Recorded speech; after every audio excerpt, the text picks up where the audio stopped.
What's going on, guys? It's Austin Putnam FlickDirect talking to Darren and Jaren on Never Have I Ever. Guys, how are you doing? Good afternoon. Good afternoon. So first thing I want to ask is this, and I gotta be completely honest with y'all. I did not know the show existed until last week.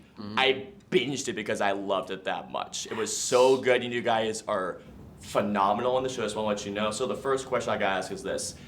There is a lot that's happened between, not just the entire show, but seasons 2 and 3. So what was probably the most exciting thing for your characters jumping back and going from seasons 2 to 3?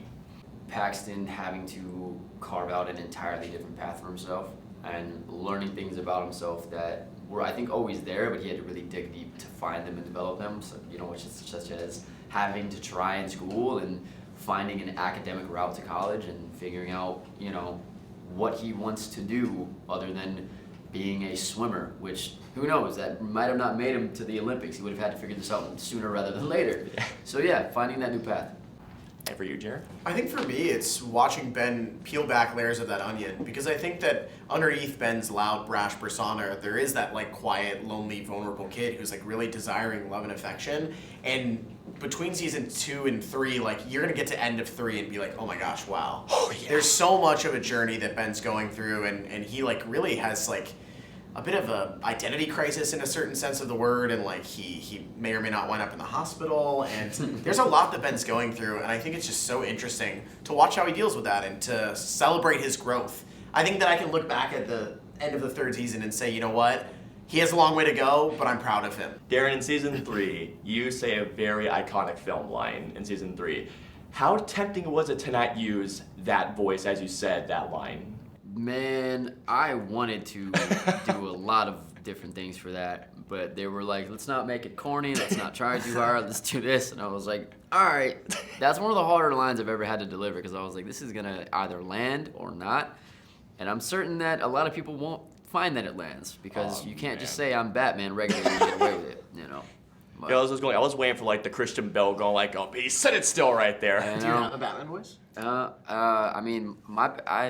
aging myself. My Batman's more like Michael Keaton. Dude, it can be your own Batman voice. I don't know. Do you have one? I'm Batman. Get down here. Swear to me. Oh yeah, That was good right there, man.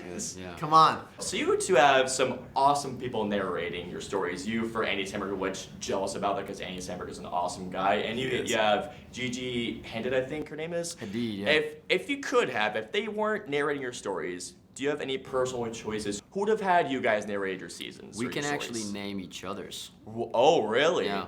Darren would have Morgan Freeman. Yeah. Oh. And just so I can prove that I know exactly, Jaren would have 1, 2, 3. Robin Williams. Holy got it. shnikes. Yeah. Yeah, we've got the mental connection. We're pretty good. I want to say, you guys got that you're simpatico over here. Yeah, we are. Let's talk about the first day on set compared to the last day on season 3. Talk about how different those days were from each other. Wow. Yeah, first day on season 1, I think all of us were not even ready for the ride we were about to take, because it was we had no idea if we were gonna get renewed or if I was I might get cut from season 2. I have no idea. I think we were all a little bit nervous. Ending season 3, I don't think we had time to process, because we directly went in 7 weeks after into shooting season 4. So I'm getting jumbled in my head right now even talking about season 3. I'm about to give away spoilers for season 4. Don't do it. No spoilers! On accident. I already did it before, I'm not gonna lie. Did but you? A little bit, and then God, I didn't know that. PJ had to catch me, but Oh. it's wild.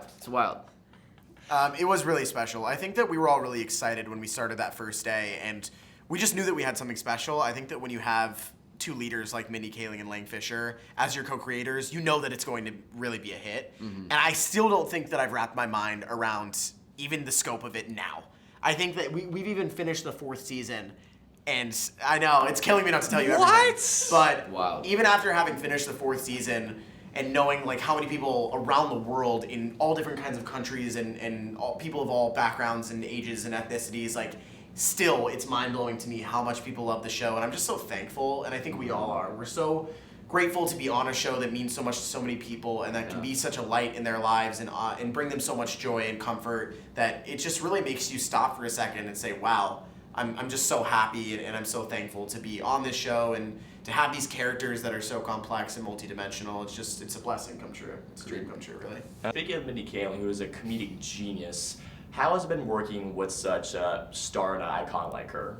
She is brilliant at what she does. And I mean, writing a show, like a hit show like The Office, and then being able to work with like one of the main writers on that show has been insane because she makes it hit just as much in our show. There's still so much of the same humor, but she's had to kind of dial it in a different direction for a different audience, which is such a talent in itself.